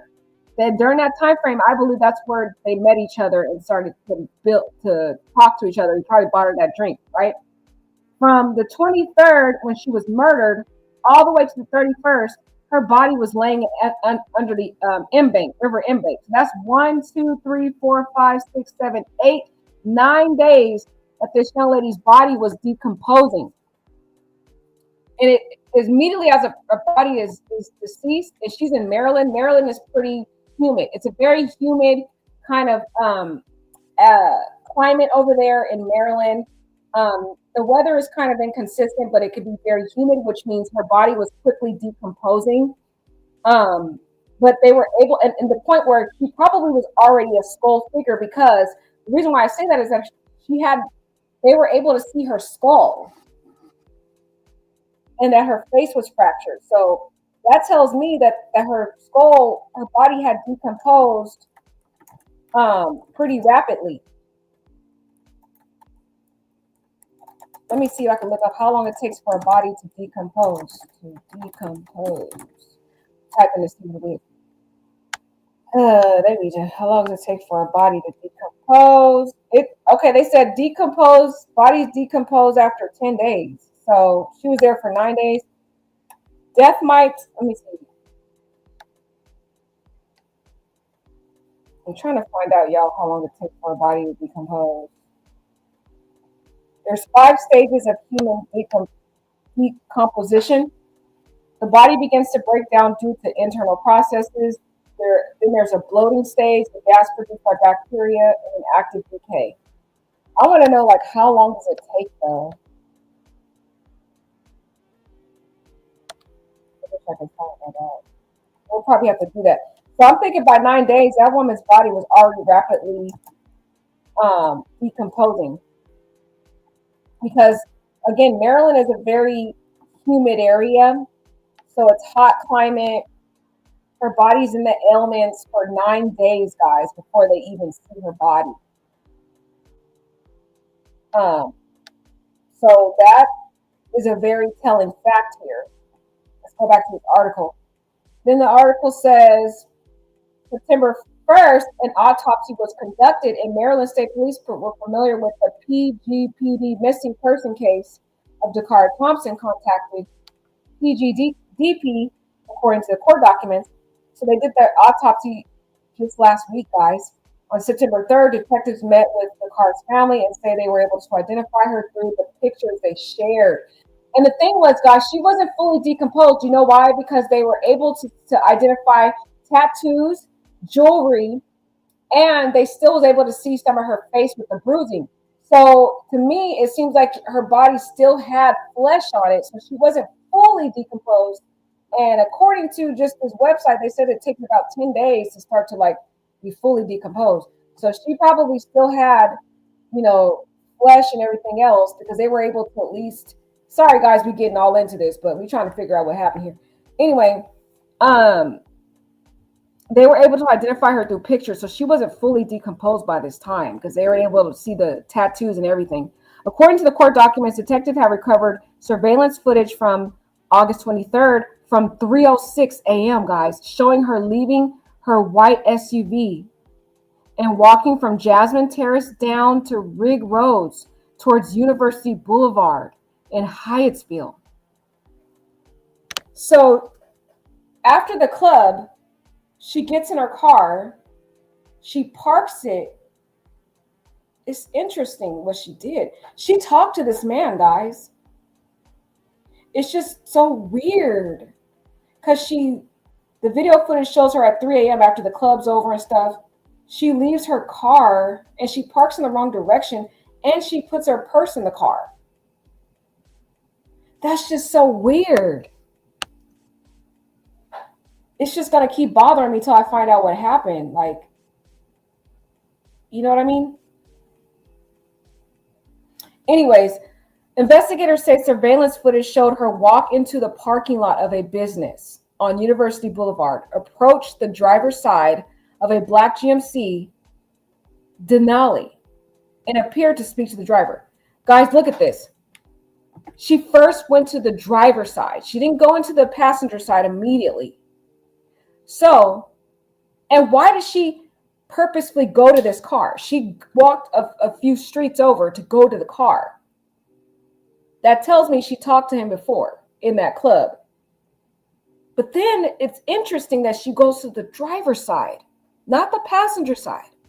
That's a very significant fact, which means, in my opinion, she didn't initially intend to go into that car, which raises more evidence to me that midnight might be correct, that she might have been forced to get into the car, because it's like she didn't go to the passenger side first. She goes to the driver's side and speaks to him.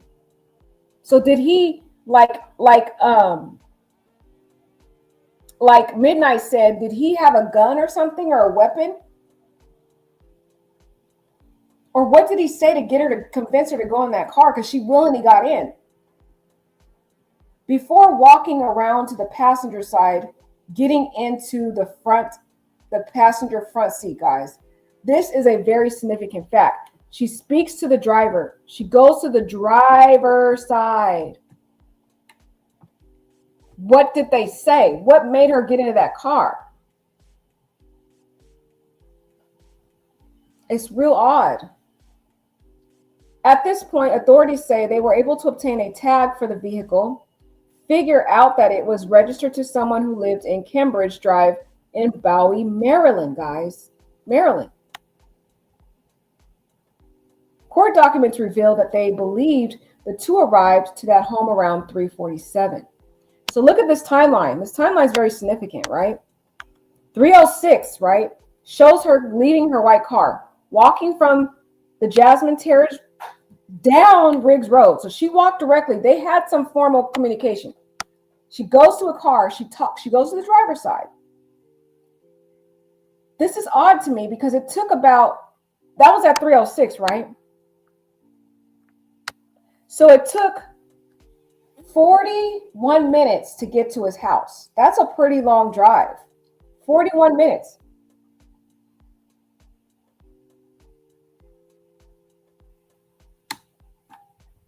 I don't know if this was forceful. I think she intentionally got in that car. Because look at it. She's in the front passenger seat, right? If she's forced, why didn't she fight him in that car? She was in the car 41 minutes before she got to his house. Why didn't she? Because she has access to mess with the steering wheel, attack him in the car. So this is telling me she was in that car voluntarily. She went to his house voluntarily. They met at the club. They built some type of relationship, something, not a relationship, but they had some type of rapport. And maybe she thought she was going to have like an after party, kick it at his house, and things go completely south, because it's like you're in a car 41 minutes and she's not fighting that man in the car. Guys, I'm telling you, this story has some pieces that are kind of coming to clarity by this article, but it's also telling me this girl did really get in that car voluntarily. But I don't think her intention was to end up having sex with him. That was not the ultimate intent. It probably was to hang out, drink, chill. But again, what made her get in the car? That man wasn't even attractive. But again, if she's intoxicated, I don't think she really even recognized that this man. Because you know, I know a lot of y'all was young, and you probably remember them days you were young and you got drunk, and some of y'all got so drunk out there, don't know when you wake up, you don't even know what happened. Okay. I don't think she was that drunk because she was fighting that man in that room. So she obviously has some of her faculties going on. But again, she was somewhat intoxicated to the point where her inhibitions were lowered and didn't recognize the dangers. And again, at that age of 19, they are just now becoming an adult, feeling themselves, and they're a little bit more adventurous in the decisions they make because they don't recognize dangers. But what I can say is this is typical of any young person at a club at that time. You don't always go straight home after the club. You want to still party. You might meet a cute guy that you like talking to at the club, and then you go hang out with them at their house. That's like the after party. That's like a typical thing. My thing is, why she pick him? He not even cute though. Like, I don't know. The man don't even look enticing. Anyways, let's keep going. So it took 41 minutes, y'all. You got to get this timeline right. From 10 to 3 a.m., she gets the gas, goes to the club. She's there for several hours. Then she must have met that guy there. She gets in the car, 41 minutes they're driving. 1 hour and almost 15 minutes she's in that house, and there's alleged to be no commotions until 5 a.m. This time period is very significant because it tells me that she voluntarily was there and didn't intend for it to turn the way it turned. Now let's keep going. Investigators say cell phone records for Dacara Thompson's phone show that she was in the car the entire time. You see that? She was in the car for 41 minutes. If you're in a front passenger seat, that is something where you're voluntarily getting in the car. You know what I mean? Usually when someone doesn't want to be somewhere, they maybe be in the back seat, forced to get back. This girl talked to this man, got into the passenger seat, which tells me she was there intentionally, but didn't expect it to go the way it ended up going. Now, that girl's phone was on the entire time, and her phone was deactivated by 5:03, the documents show. Let's read that again. Court documents revealed that they believe they two arrived to the home around 3:47 a.m., right? Investigators say cell phone records for Dacara Thompson's phone show that she was in the car the entire time. This part don't make sense. What do you mean she was in the car the entire time? Because we know by 5:03, this woman's phone was deactivated. What happened, guys? Was she in the car with him from 3:47 to 5 a.m. talking to him and then end up going into the house? Is that what they're trying to say here, guys? That she was in a car talking, chatting for an hour and 15 minutes, and then somehow they end up in the house, and that's when this whole thing turns left?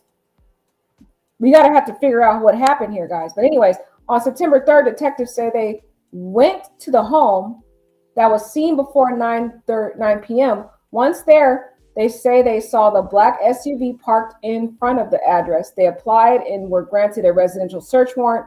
And early in the morning, they returned to the home before they could serve the warrant. Court documents revealed that they saw a man leave the home and get in the front seat of the SUV. They stopped the driver, who they since identified as Hugo Rene Hernandez Menendez, and detained.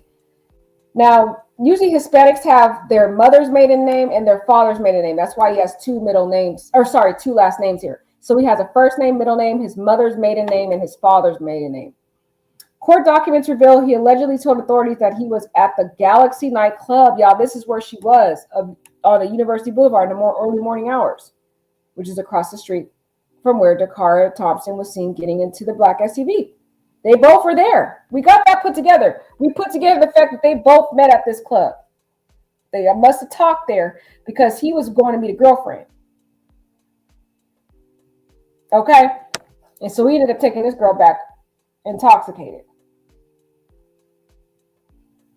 Now, the rest of this stuff is going to be stuff we already read, so I don't really need to read that. And there is a GoFundMe page. She was a vibrant, loving 19-year-old with her whole life ahead. That's sad. We'll get into the GoFundMe, but let's go back. Sorry, I'm bouncing everywhere, guys.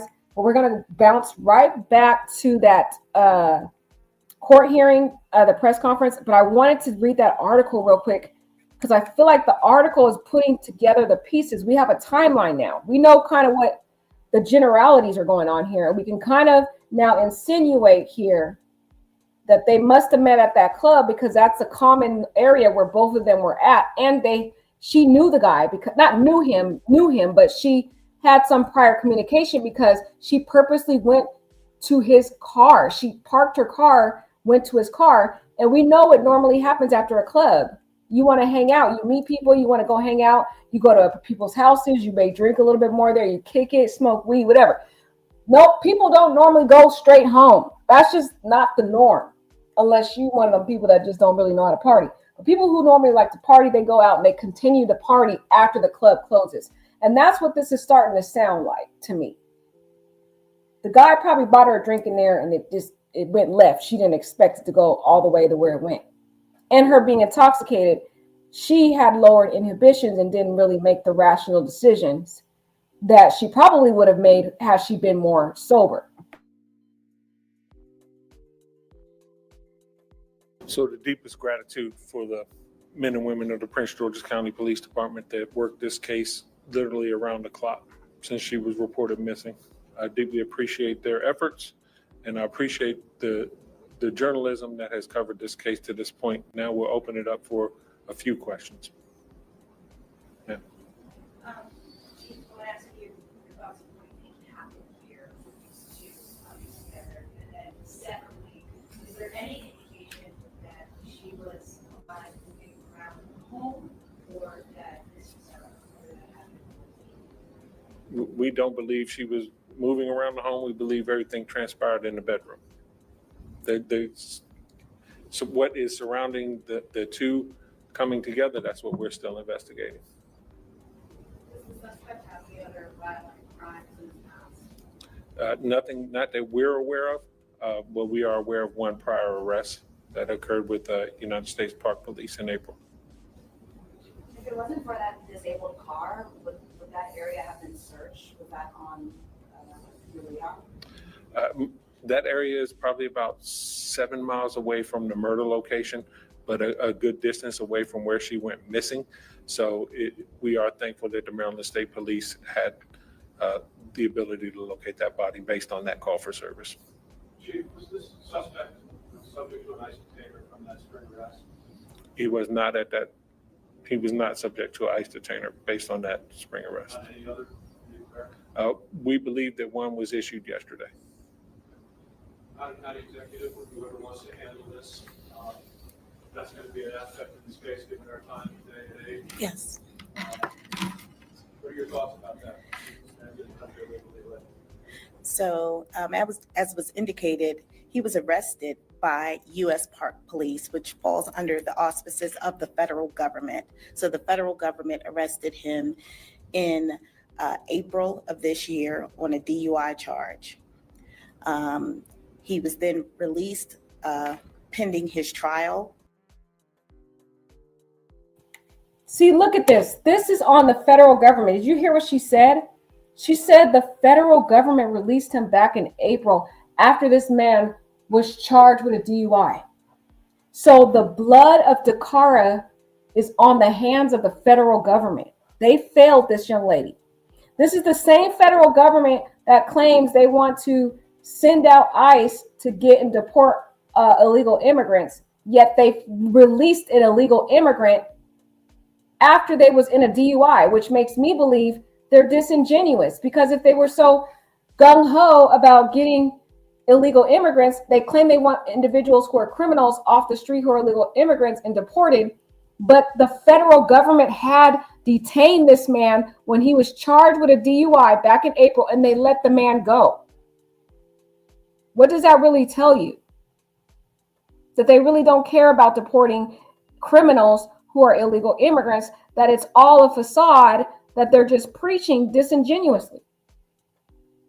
This situation is the fault of the federal government, because they had an opportunity to deport this man and they failed to do that. And now this woman is brutally murdered. And this same federal government is the same individuals who complain that illegal immigrants are unaliving American citizens, our young women, and are dangerous to our country, Yet they allowed a man who had criminal record, a DUI charge, who is from Guatemala and here illegally from Guatemala, and they let this man go. How could they do that? I don't believe his trial date has come up yet.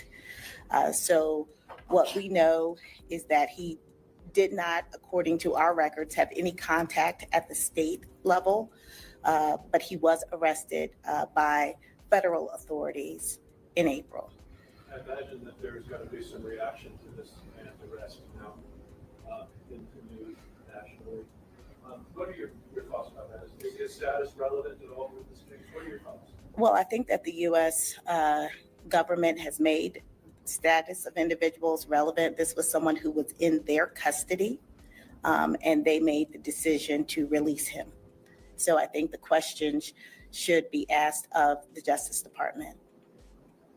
Thank you.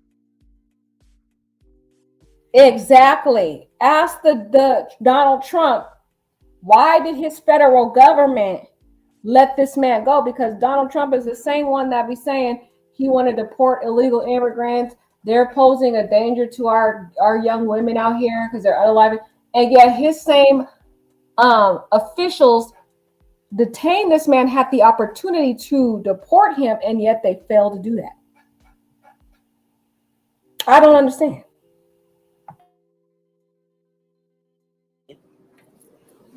Now have to face his charges here, though, correct? Correct. Yes, ma'am. I have a question. So when Dacara was reported missing, I know that I talked to Brian about this. There wasn't like a flyer or anything put out on social media to get her things out, right? Can you talk just about that, like the fact that that wasn't put out right away and the case ended this way? Like what was done in the first few hours or days of the investigation? So the facts as we have it is she was in that vehicle before she was ever reported missing. So we did canvass the area.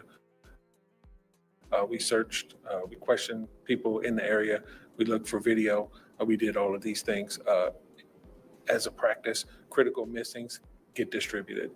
But the family did a lot of hard work and they distributed information and you all covered that. So the information was out and the community had it. And the community was sending in tips as well. Sorry.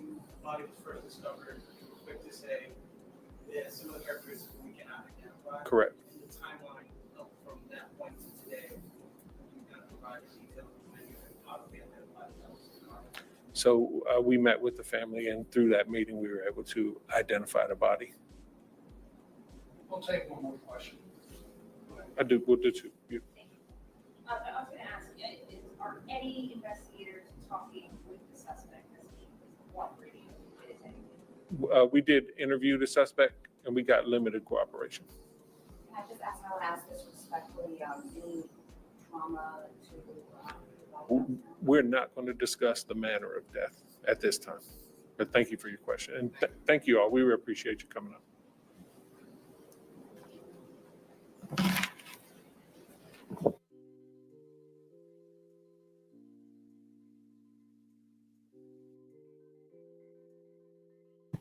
Okay, so that news conference, kind of gave us some more information, but not much. I feel like the police report gave us a lot more than what they gave us. Let me see. I found some pretty more details I want to go into to kind of analyze this situation because we don't really have much of why this girl ended up getting in this man's car. But like somebody said in there, they said, been there, done that. Because y'all know how it is. After the club, you don't normally go home. You're going to kick it, have fun. You might meet somebody there you like. They might invite you to an after party. So at such and such's house, they're like, hey, we're going to kick it there. You want to come to our house, have some drinks. We'll just chill a little bit more because most people don't want to go home after the club. They want to hang out. Let me see something. I found some other good stuff, guys. Okay, wait. So I want to still break down some of this information before I move into the cousin, because the cousin of the defendant gave some details about him. So we're going to look at her interview. Before we do that, let's look at a little bit more of this article. So that remember I told you how they found a week later after she went missing, they found her body August 31st of 4:50. Okay. They found her by the bridge of a disabled car. That's how they found her. What they observed was she was fully naked and had visible tattoos and jewelry. So this is telling me they saw tattoos on this woman. So for a whole week, her body sat there and it didn't fully decompose. I wonder what the weather is in Maryland. If somebody is from Maryland, what is the weather like in August? Because I would think it's more humid around that time frame. I wonder how her body was preserved for so long. You know what I mean? But anyway, let's do this. MSP sent photos of the woman's body to detectives investigating Dacara Thompson's disappearance. Detectives confirmed that the tattoos matched, and family members later confirmed she was indeed the missing teenager. You see that? So we know her body wasn't fully decomposed. I don't know how it sustained itself for a full week, guys, but that's a miracle. But they were still able to see that she had her jewelry still on her and her tattoos were able to identify her. We already went over this part. She walked into the part. Okay. After about 45 minutes later, okay, look at this, guys. She walked into the parking lot nearby Family Dollar store, spoke with the driver of the black Denali. After speaking for a short time, she gets into the passenger seat. About 45 minutes later, the two had driven to a home in the area of Cambridge, according to the court documents. Later, guys. Okay, this is a little bit more detailed. That's what we're going over, bits and pieces. 45 minutes later tells me they sat in the car talking then. I thought they were driving and it took 45 minutes to get to the house. Remember that? That was my first speculation. But what this new article is saying is that 45 minutes, because remember, she gets in the car about 3:06, right? They end up at the house by 3:47. 45 minutes they're talking, right? She was in a car for 45 minutes, y'all. Was the car staying put? Because it says 45 minutes later, the two had driven to a home in the area of Cambridge Drive. We got to figure out how far is Cambridge Drive from Hyattsville. If you guys are from this area and you guys are familiar, maybe you can put in the chat to help us get a familiarity with how far this club is from his house. Because if they were in the car talking for 45 minutes willingly, this tells me she met him at the club and she actually liked this dude. Like they were talking, they were getting to know each other.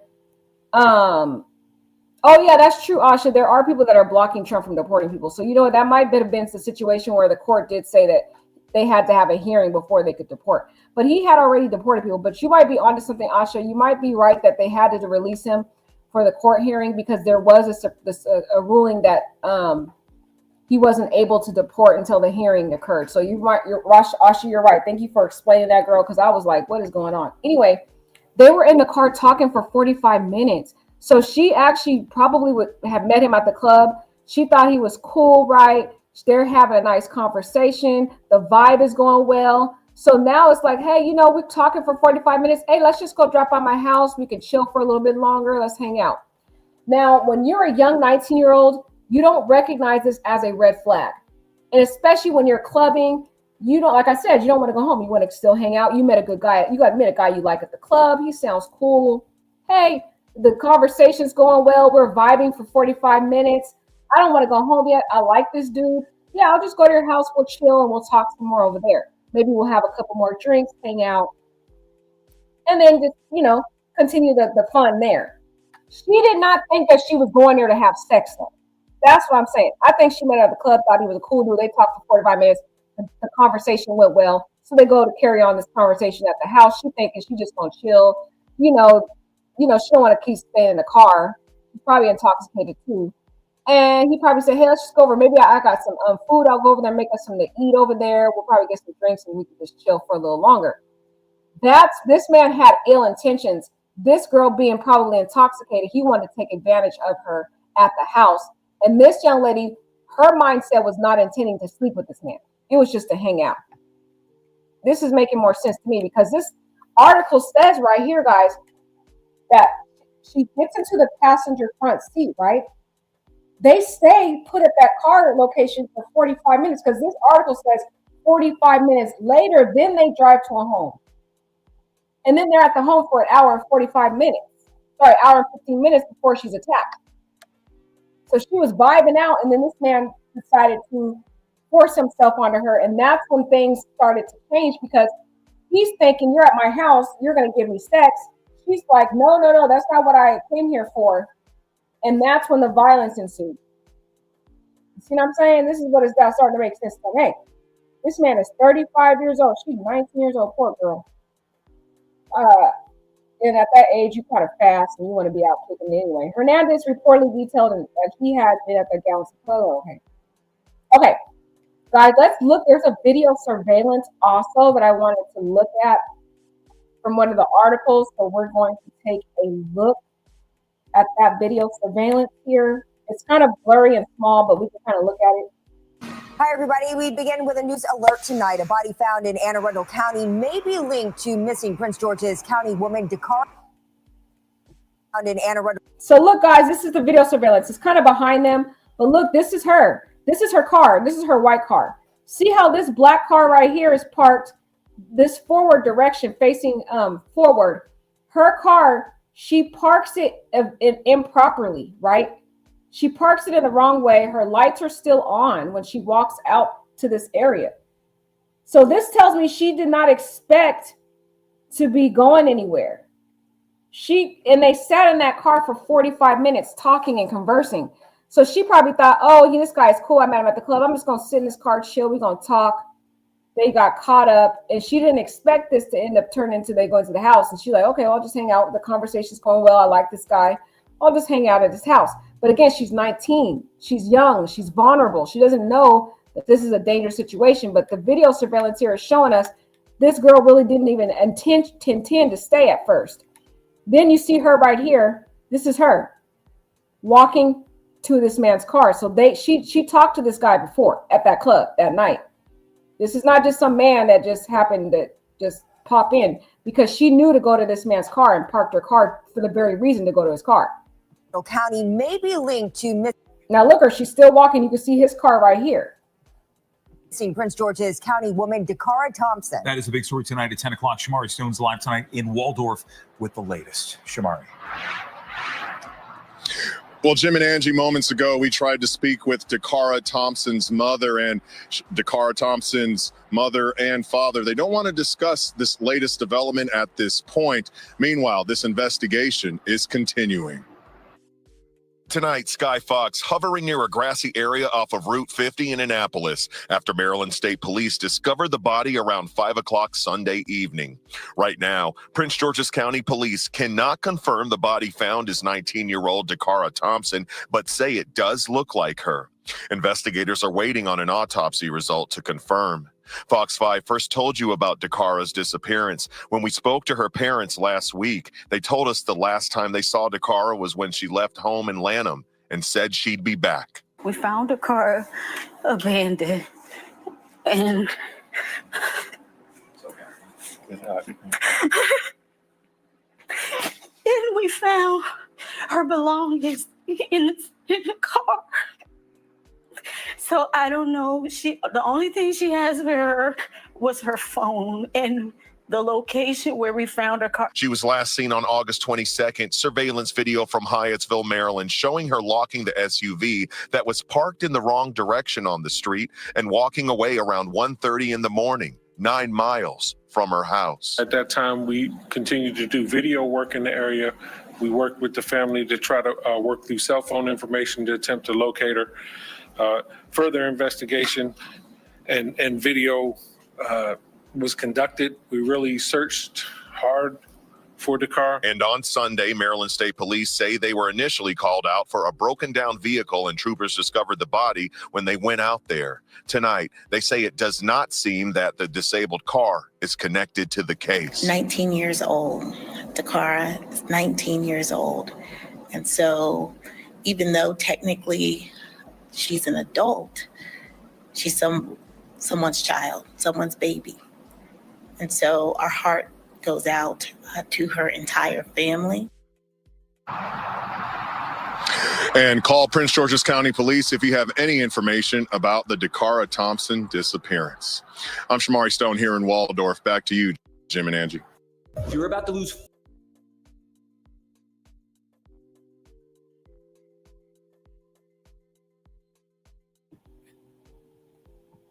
Yeah, guys. So I think we cracked the code. I think all of us kind of know. You guys have been there. And like Midnight said, been there, done that. I believe that she knew from the club. Her mom said she was not street smart. Exactly, Midnight. We cracked the code, guys, because a lot of people trying to figure out what's going on. The girl, because she told her father, she texted him, said she was getting gas and going out. It was Friday night. What do we do on Friday night? We're that young, and you're coming into an adulthood, and you don't know the certain dangers out there yet. You trying to feel yourself. You're grown. You think you now, go out and do what you want to do because you've grown, but you still not street smart at that age. Like Midnight is saying, I know how that was because I remember very clearly when I was 19 years old. I was not street smart, and I didn't recognize the dangers of going to a man's house. And it's not a good thing, especially you meet a guy at the club, but that's a normal culture. And I have actually have been out in that area in Washington, kind of near Maryland, for a pageant before. And we all went out to the club, and we didn't straight go home. We went to the club. I met somebody there. My friend met somebody there. We ended up after the club going out, getting food, drinks. We were still out until 3 or 4 in the morning. But luckily for me, I had friends there who could take me in the car and say, let's go. So we didn't end up going to people's houses because I had people there. But imagine this young lady. She's all by herself out in a club. Older men are in there watching this young girl. She probably was in there talking to him, hanging out with him. And they were vibing. And after the club, he said, oh, let's go hang out. So she went to talk to him in the passenger. He said they're vibing. She talks to him on the driver's side. And he's like, well, why don't you come in and sit down? We can sit and talk some more in my car. I know it's probably cold out here. It's late. Just come sit in my car and we could talk. He knew what he had ill intentions from the beginning because he probably bought her some drinks in there. She's a little bit lightheaded, intoxicated. She likes the conversation. I don't know what she saw in this man because that intoxication must have had her not realize how that man was not attractive at all. Okay. But anyway, they're talking for 45 minutes. So they obviously have some type of connection. And then he, now he's like, hey, just come by my house. We can chill for a little while longer. It's cold out here. We'll chill. Then I'll drop you off back at your car. This is a normal way that the culture of going out, hanging out at the club is. It's normal. So I think we kind of cracked the code. We don't have the direct evidence right now, but I think the circumstantial evidence is pointing to the fact that she went to that club. She met him there because she knew who he was, not knew who he was, but she had some type of report with this man from the club and then talked to him. They probably were vibing in that car and he somehow convinced her to continue the conversation and hang out at his house. That's what I think happened in this case. And I think once the evidence starts to come out, they're going to put the pieces together that will confirm what we found out. Now, guys, she does have a GoFundMe. So I wanted to show you the GoFundMe. This is her GoFundMe. It says support for homegoing services, Dacara Thompson. She has already raised $22,000, $22,967. I'll go ahead and put this GoFundMe in the chat. I don't know if it's going to look right though, guys, if I send it in the chat. Yeah, see, don't look right in the chat. Sorry, guys. I'll have to put it in the comment page. But so this is her GoFundMe. 210 people donated to it already. Let's read what they said, the family said in this. They said, dearest families, friends, and compassionate strangers, it is with profound sadness that we share the passing of our beloved Dacara Thompson.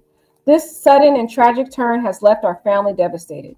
Dacara was beautiful, kind-hearted young woman who brought joy to everyone around her.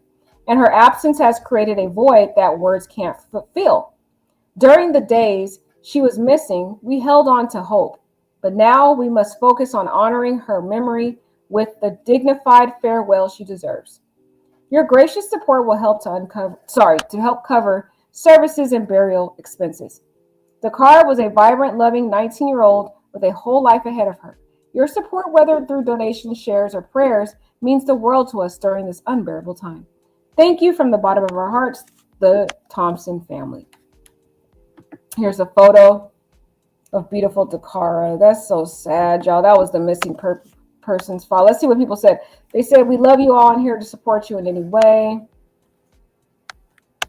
I don't see any other comments here. I see a lot of people donated. Some people donated 200. Dang, they was donating. That's beautiful. You see all the people who donated. Wow. So she got up to 22,000. The goal is to raise 28,000. So they're 82% away from donating. So Yeah, guys, this is a really sad, tragic story. It really does teach all of us a lesson. Number one, teach your children street smart. Sit them down. Talk to them about stories like this because young Black girls are being sexualized in our media. As you can see in the rap songs and different things like that, you got Black women who have our very voluptuous bodies were sexualized in the media. And so young Black girls are now being targeted by predators and raped and murdered. This is the second story of a 19-year-old girl who was, impressionable, young, and innocent, not recognizing that a lot of individuals from other ethnic groups are sexualizing Black women. And they target the young, vulnerable, very innocent young girls who don't recognize the dangers that lurk out there. Black girls are being targeted for their sexuality. And when you're young and impressionable, you don't recognize those dangers. And because we're in the media plastered around as sexualized, idolized objects, we are being targeted by individuals, especially in certain other ethnic backgrounds, because of the sexual predatory mindset that these men have. So it's showing it is a huge issue right now. And you have to sit your children down, talk to these young girls and tell them what's going on. Tell them the reality that they are being targeted out there.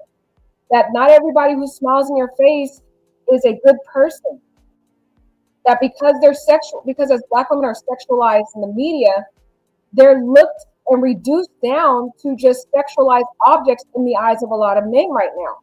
And it's a danger because we're seeing a pattern here that these Black young girls are being brutally raped and murdered. So that's why I wanted to come out with this story, because when I seen it happen first to Sade Robinson, a 19-year-old girl, I'm trying to remember when this one happened. Because this one, the one that happened to Dacara was in Maryland, but I wonder where she was from. I wonder where she was located. Oh, she was located in Milwaukee. So Sade was dismembered after a horrible date here in Milwaukee. And then the murder of Dacara happened in Maryland. So this is happening around the U.S. that Black women are being targeted right now for sexual purposes and being murdered and discarded in brutal ways because they don't see Black women as human.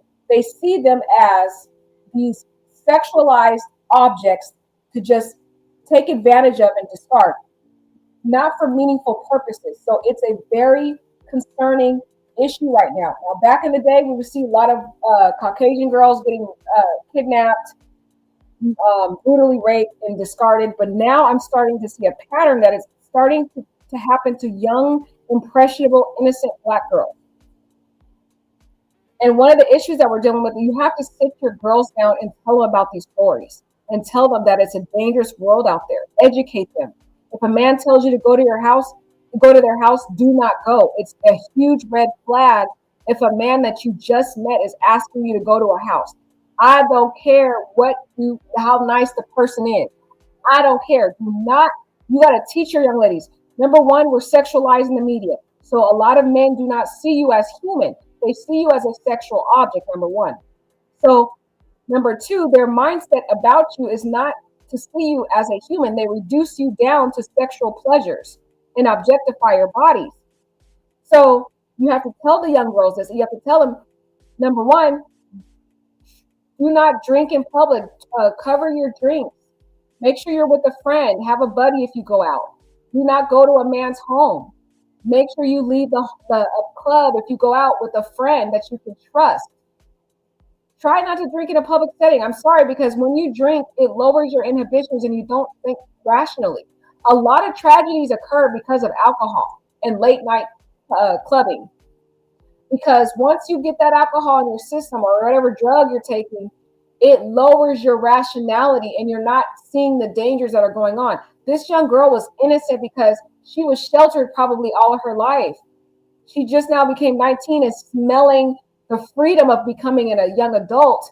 And thinking she's grown, she gonna go out and kick it. And she had no friends with her, which is another concern to me, because you've seen her park her car in the wrong direction and be all by herself. Where were this girl's friends at? That's another concern.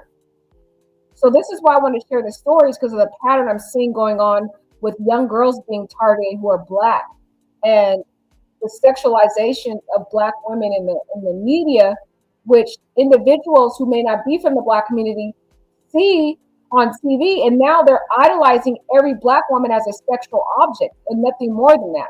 You know what I mean? They're looking at her as a sex object and want to take advantage of that. And they think because the woman's Black and they see her on TV popping her butt, twerking and stuff, that every Black girl is sexually fluent, which is not the case. But because they're stereotyping Black women because of how we're portrayed in the media, a lot of men from other ethnic groups start to stereotype Black women as sex objects. And so they don't respect those women. And so they think, oh, well, this woman's going to give me sex because she's Black, because that's what they see on the media, basically. And young girls don't know this danger that's going on right now in our society.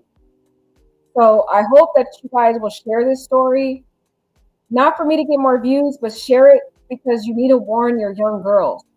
Warn them. This story is a warning to Black girls. The story of Sade Robinson is a warning. The young girl who was dismembered in Milwaukee. These stories are warnings that Black girls are being targeted around the U.S. right now for sexual purposes. And you have to sit your girls down and you have to tell them this. I don't care how young they are. Once they hit teenage years, you got to sit them down and tell them, hey, these are the red flags. Like, show them these cases. Don't, because kids, when they become teenagers, they rebel against you. They don't want to hear what you have to say. So the way that you will get to them is show them the stories. Sit them down, play these stories, go over the details of what these girls did, where they go, what happened in each story, and what ended up resulting because of the choices that were made. Because these young girls aren't street smart. They don't recognize dangers at this age. I know, because I remember being 19 and I remember the same mindset. I had the same mindset as these young girls. I didn't recognize the dangers. I just freely went on to a guy's house, not knowing the dangers that lurk behind those doors. Thank God I'm still alive to come and tell you.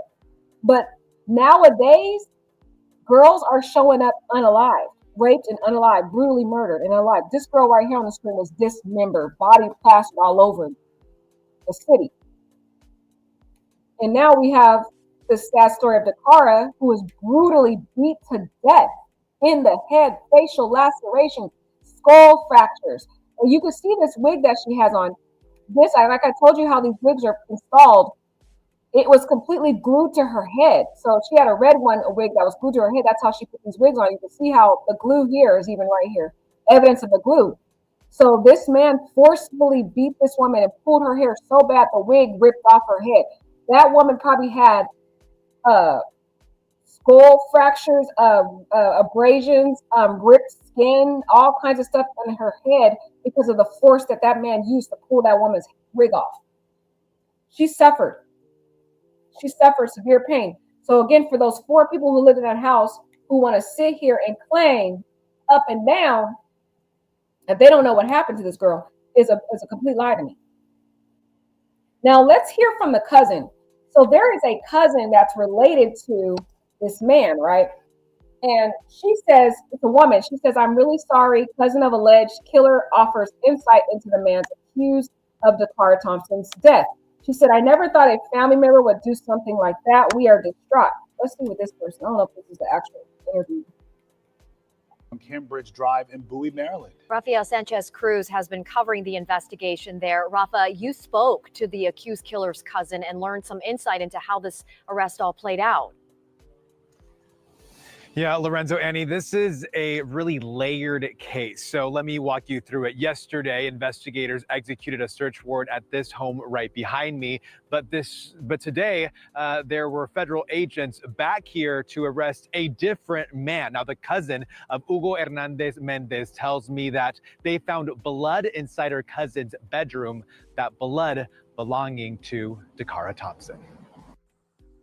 It's in the side bedroom of this Bowie home where investigators say Dacara Thompson was killed. Tampoco, nunca pensé. I never thought a family member would do something like that. We are distraught. The cousin of Hugo Hernandez Mendez agreed to speak only if her face was not shown. We will call her Maria. She says her cousin, an immigrant from Guatemala, lived with her family and other relatives, but recently she rarely saw him and his behavior changed. It's very unfortunate that we have to live in a society where predators are always lurking. Neighbors are still in shock. I just felt that there was a need for me to come out and extend my condolences to the family. Oh my goodness, it's connected. Tracy Franklin says Maryland State Troopers visited her home as part of the investigation. I am very glad to see that coverage is happening and awareness of a young African-American woman missing, because a lot of times that doesn't happen. Maria says her husband was also taken by investigators for questioning yesterday, but was released. This morning, she says federal immigration agents were back at their home, this time for her husband, who is an undocumented immigrant from Mexico. Porque no traían una orden para mi esposo. They did not have an order for my husband or a warrant for me. They simply handcuffed him and took him. Maria insists her husband has nothing to do with the alleged crime. Her young children standing right next to her. She says her husband was taken despite his full cooperation in the criminal investigation. She has this message for Dacara's parents. Yo soy madre, entiendo a la madre, entiendo al padre. Yo soy I am a madre. mother. I understand her mother and father. I have children. I hope God gives them strength through this difficult situation. I really lament that it was a family member of mine, my cousin. I am really sorry. Yeah, we did reach out to ICE to know more details about the arrest of Maria's husband, but we have yet to hear back. Lorenzo, Annie, this community still processing this horrible tragedy. Back to you. In my opinion, guys, I do not buy what that woman said at all. Because that woman and her husband were in the house while this woman was screaming for her life, being brutally beat to death, hair ripped out, nails fighting for her life. And you mean to tell me you didn't hear this woman screaming, getting beat to death in that room? For her to claim now she's sorry and this didn't happen is a bunch of BS. And because her husband's being detained, I don't have any empathy for him because he was in the house at the time too. And another thing about it is they all have criminal histories because the officer says they recognize all of these people from prior contacts. So I don't believe this woman's at all. So guys, I wanted to share that. I feel like we've done a full analysis of this case. It is so sad. May this young lady rest in peace. But it is a telltale story, guys, that we need to talk to our children. You have to sit them down. And I know how scary this is. You don't want to go over these stories.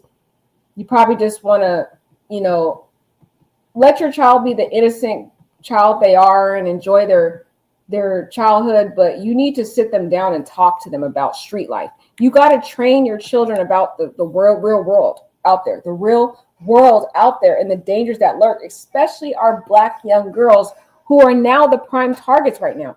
Because you can look at the media, in the music videos, and everything on media, Black women are sexualized.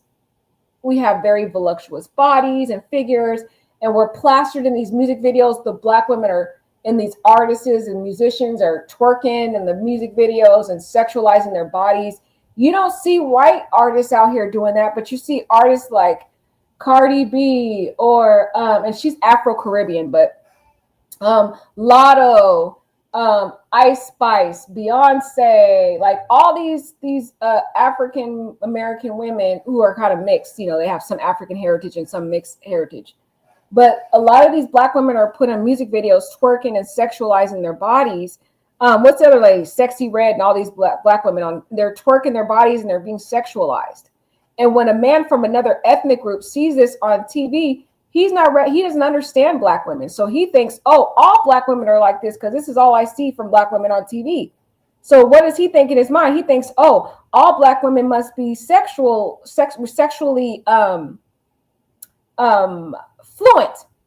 fluent, let's say that.